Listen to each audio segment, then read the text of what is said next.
안녕하세요. 내신단인 태진쌤입니다. 오늘은 고등학교 2학년 내용에 대해서 진행을 할 건데, 지난번에 이제 평균 변화율, 그 다음에 미분계수, 그 다음에 도함수에 이제 걸쳐서 설명이 들어갔잖아요. 그러면, 이제 수2에서 가장 이제 많이 차지하고 있는 그 미분이라고 하는 것이 어떻게 이제 진화를 할 것이냐, 그 부분에 대해서 이제 설명이 들어갈 건데, 그렇게 되면 이제 미분의 활용이라고 하는 게 제일 먼저 뭐에 대해서 얘기를 할 수 있을 것이냐. 제일 먼저는 아무래도 접선의 방정식에 관한 얘기가 가장 먼저 나올 수밖에 없겠죠. 접선의 방정식이라고 하는 그 멘트 자체가, 접선의 방정식이라고 하는 것 자체가 이 미분을 배우지 않으면 도저히 나올 수가 없는 부분이라고 생각하시면 돼요. 왜냐하면 어떠한 우리가 뭐 2차 함수 막 이런 것들에 대해서는 접선의 방정식을 사실 그냥 구할 수가 있죠. 직선이라고 하는 거를 대략적으로 미지수를 놓고 이제 식을 만든 다음에 2차 함수하고 같다고 놓고서 이제 판별식을 했었을 때 0이 나온다. 이거를 가지고 사실 계산이 돼요. 근데 우리가 고등학교로 들어오면서 이제 그 부분에 한정되게끔 뭔가 진행되지는 않지 않습니까? 그러니까 뭐 3차식이 나올 수도 있고 4차식이 나올 수도 있고 그렇잖아요. 그래서 그 부분들에 대한 접선의 방정식을 구하려면, 그러니까 막 그래프가 막 이렇게 생겼는데 어떤 특정한 점에서의 접선의 방정식이 필요하다라고 하는 부분, 이거 접하는 겁니다. 동그라미가 너무 컸다. 그러니까 이렇게 접한다라고 하는 부분에 있어서 우리가 이 점은 나한테 뭔가 줬다 이렇게 봤었을 때 기울기를 보잖아요. 그쵸? 그러니까 기울기라고 하는 거를 하기 위해서 우리가 여태까지 이 과정들을 다 거쳐왔다.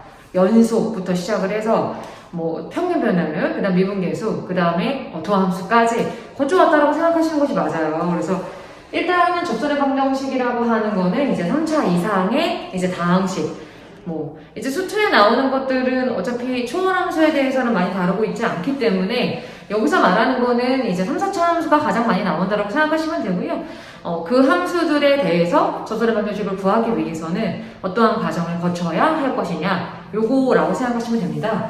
이제 그것에 관해서 이제 좀 설명을 해보자면, 어떠한 fx라고 하는 만약에 다항함수가 있었다라고 생각을 해볼게요. 이 함수는 일단은 3, 4차 이상의 이제 고차 함수라고 생각을 할 수가 있고, 요 함수라고 하는 것에 대해서 어떠한 한 점이 있었다라고 한번 생각을 해볼게요.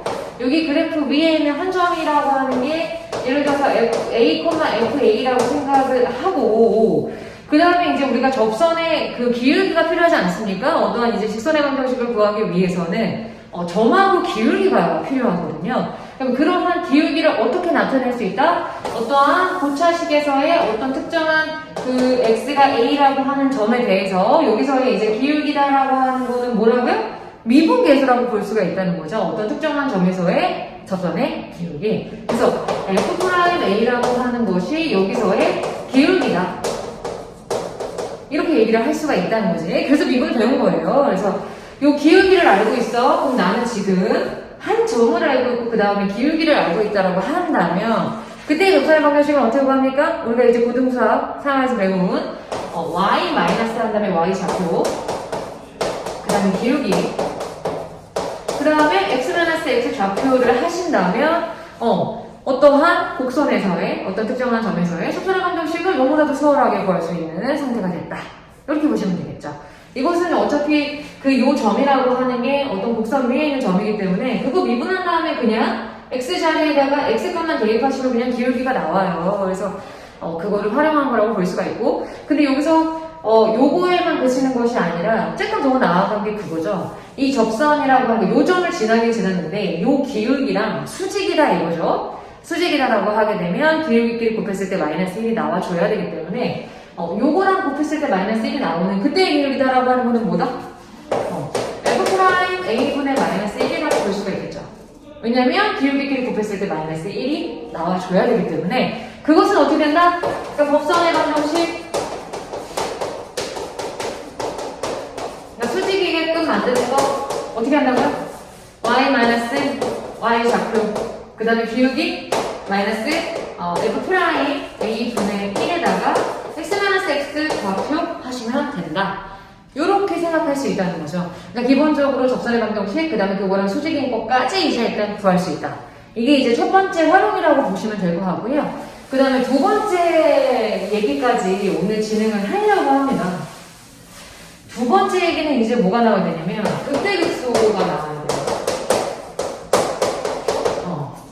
극대극소라고 하는 거는 정확하게 얘기를 하자면 F'X가 0이 될 수 있게끔 만드는 거가 기본인데요. 그렇게 따지면 기울기가 0인 누군가가 필요하다 이렇게 생각할 수 있습니다.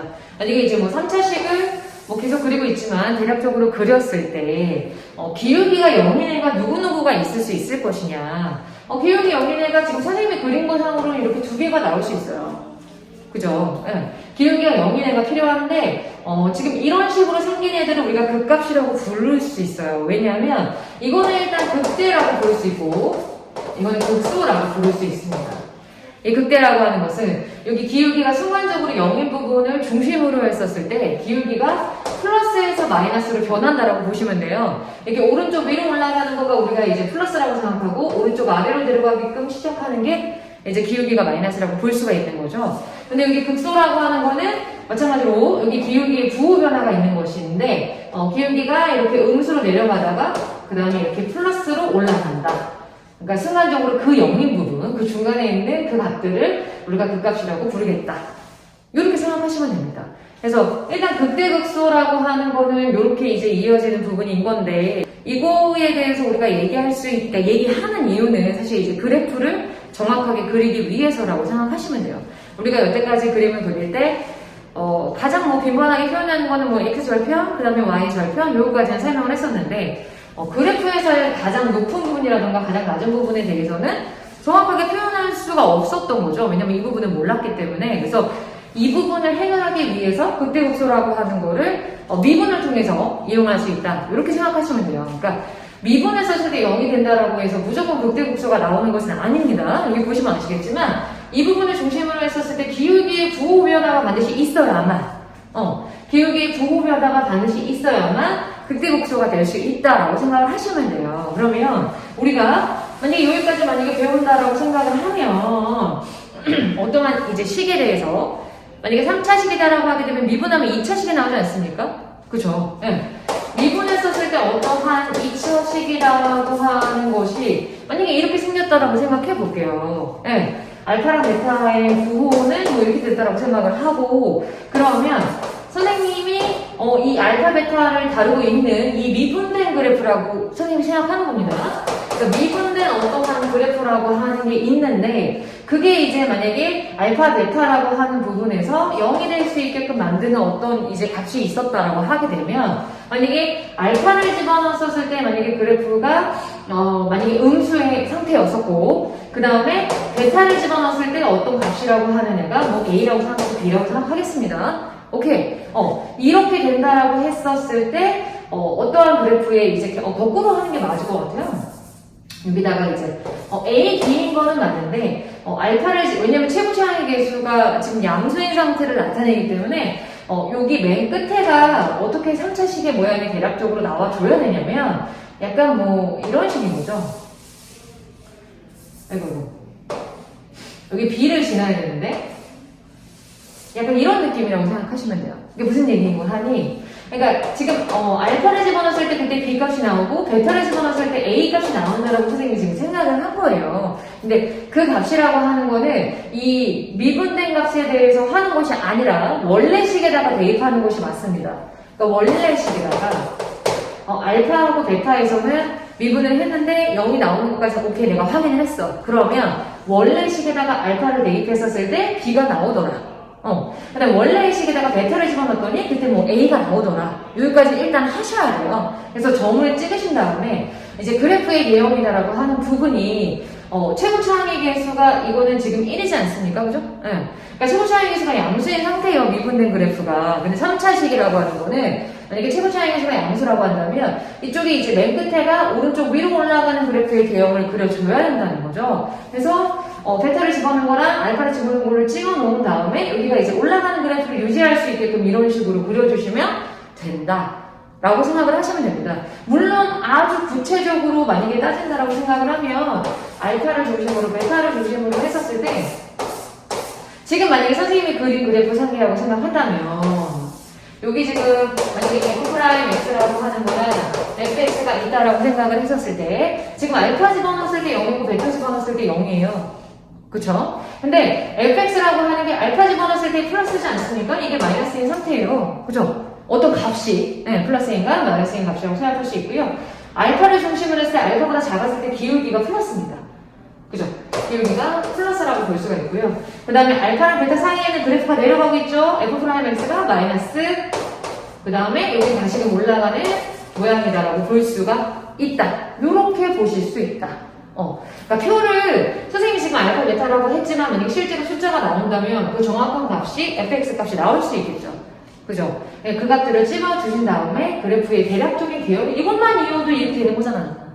그렇잖아? 이렇게만 이어도 이렇게 되는 그래프의 모양을 볼 수 있다. 이렇게 생각하시면 돼요. 그래서 1차적인 그래프의 값을 구할 수 있고요. 좀 더 정확하게 그래프를 그려주기 위해서 사실은 y절편을 또 표시를 해주시는 것이 좋아요. y절편 같은 경우는 원래 식에다가 x에다가 0을 집어넣었을 때 그때 y 값까지 표시를 해주시면 조금 더 이제 정확한 그래프의 값을 구할 수 있다.